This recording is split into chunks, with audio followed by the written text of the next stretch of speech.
एक दिन गौतम बुद्ध अपने मठ से निकलकर पहाड़ियों के बीच बसे एक छोटे से गांव की ओर प्रस्थान कर रहे थे। गांव के लोग उनकी बुद्धिमत्ता और शिक्षाओं के बारे में सुन चुके थे और वे बड़ी उत्सुकता से उनके आगमन की प्रतीक्षा कर रहे थे। हवा में एक अजीब सी उमंग थी।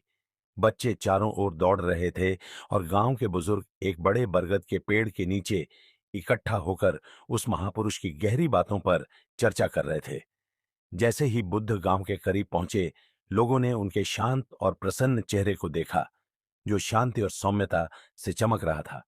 उन्होंने साधारण वस्त्र पहन रखे थे और उनके नंगे पैर धीरे धीरे धरती को स्पर्श कर रहे थे। वे बड़ी सहजता से चल रहे थे, मानो प्रकृति के साथ पूरी तरह से समरस हो गए हों। गांव के लोग हाथ जोड़कर विनम्रता से उन्हें प्रणाम करते हुए उनके साधारण से गांव में उनका स्वागत कर रहे थे। बुद्ध एक पेड़ के नीचे बैठे और सभी ग्रामीण उनके चारों ओर जमा हो गए। बिना किसी परिचय या विवरण के उन्होंने धीरे धीरे और स्पष्टता से बोलना शुरू किया।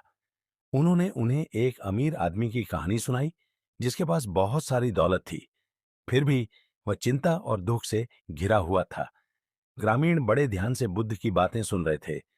जब उन्होंने बताया कि वह आदमी हमेशा अपनी संपत्ति खोने के डर से बेचैन रहता था, लेकिन एक दिन उस आदमी को समझ में आया कि उसकी दौलत के प्रति उसकी आसक्ति ही उसके दुख का कारण थी।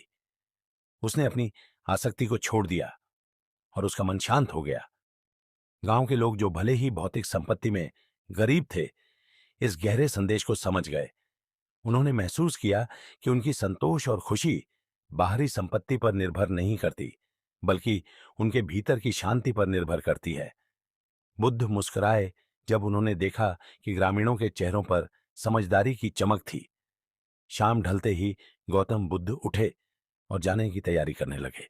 ग्रामीणों ने उनका आभार व्यक्त किया, न उपहारों से, बल्कि उनकी शिक्षाओं का पालन करने के वादे से।